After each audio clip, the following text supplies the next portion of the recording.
వైకుంఠ ఏకాదశి పూర్తి సంపూర్ణ కథ. ప్రస్తావన: భారత సనాతన ధర్మంలో భక్తి, వైరాగ్యం, మోక్ష సాధనకు ప్రతీకగా నిలిచిన మహాపర్వదినం మార్గశిర శుక్లపక్ష ఏకాదశి. అదే వైకుంఠ ఏకాదశి. ఈ రోజున శ్రీమహావిష్ణువు తన దివ్యలోకమైన వైకుంఠానికి ద్వారాలు తెరిచి భక్తులను అనుగ్రహిస్తాడని పురాణాలు ఘోషిస్తున్నాయి. లోకాలలో అధర్మం, చీకటి నేపథ్యం, గర్జన శబ్దం.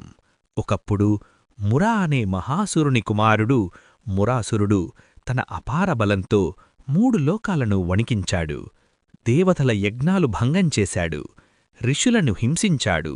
ధర్మాన్ని నాశనం చేయడమే లక్ష్యంగా లోకమంతా భయాందోళనకు గురిచేశాడు. దేవతల శరణాగతి, దేవలోకం ఆర్తనాదాలు. దేవతలంతా కలిసి శ్రీమహావిష్ణువుని శరణువిలిడారు. దేవతలు: ప్రభూ, లోకరక్షకుడివైన నీవే మాకు శరణ్యం. మురాసురుని పీడన నుంచి మమ్మల్ని కాపాడు. మురాసుర సంహారం, యుద్ధ సంగీతం, శంఖచక్రనాదం. భక్తుల ప్రార్థనలకు స్పందించిన శ్రీమహావిష్ణువు చక్రధారి అవతారంతో యుద్ధానికి బయలుదేరాడు. భీకర సంగ్రామం జరిగింది. ఆకాశం కంపించింది, భూమి వణికింది. చివరికి తన సుదర్శన చక్రంతో విష్ణువు మురాసురుని సంహరించాడు. ధర్మం మళ్లీ విజయం సాధించింది.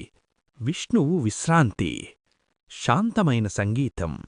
యుద్ధమనంతరం అలసిపోయిన విష్ణువు బదరికాశ్రమంలో యోగనిద్రలో విశ్రాంతి తీసుకున్నాడు. అప్పుడు ఒక అపూర్వమైన దివ్య ఘటన చోటు చేసుకుంది. ఏకాదశిదేవి అవతారం. దివ్యకాంతి, ప్రకాశం. విష్ణువు దేహం నుండి ఒక మహాశక్తి అవతరించింది. ఆమె ముఖంలో శాంతి, నేత్రాల్లో కరుణ, హృదయంలో ధర్మం. ఆమెనే ఏకాదశిదేవి. ఆమె అవతార లక్ష్యం పాపనాశనం, ధర్మస్థాపన, భక్తులకు మోక్ష మార్గం చూపటం. విష్ణువు వరదానం, విష్ణువు దర్శనం, గంభీరస్వరం. ఏకాదశిదేవి చేసిన సేవకు ఆనందించిన శ్రీమహావిష్ణువు ఇలా పలికాడు. శ్రీమహావిష్ణువు: ఏకాదశీదేవి, నీ రోజున ఉపవాసం చేసి భక్తితో నన్ను ఆరాధించేవారికి సర్వపాపాలు నశిస్తాయి. వారికి భూగభాగ్యాలు కలుగుతాయి. చిమరికి వైకుంఠ ప్రాప్తి సభిస్తుంది. ఈ ఏకాదశి లోకాలలో వైకుంఠ ఏకాదశిగా ప్రసిద్ధి చెందుతుంది. వైకుంఠద్వారం మహిమ. వైకుంఠద్వారం తెరుచుకునే దృశ్యం. ఆ వరం ప్రకారమే ఈ పవిత్ర రోజున వైకుంఠద్వారం తెరుచుకుంటుందని విశ్వాసం. ఆ ద్వారం గుండా భక్తితో దర్శనం చేసుకునేవారికి జన్మ జన్మల పాపాలు కరిగిపోతాయని శాస్త్రాలు చెబుతున్నాయి. అందుకే దేశవ్యాప్తంగా ఆలయాల్లో ఉత్తర ద్వారాన్ని వైకుంఠద్వారంగా తెరచి భక్తులకు దర్శనం కల్పిస్తారు.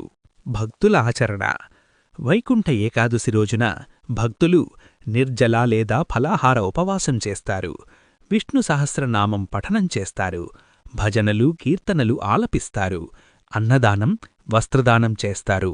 రాత్రంతా జాగరణ చేస్తారు. ఇది శరీర ఉపవాసం మాత్రమే కాదు, మనసు శుద్ధి చేసే మహాసాధన. తాత్విక సందేశం.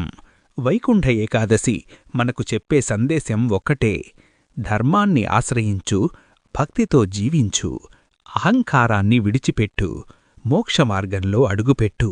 ముగింపు.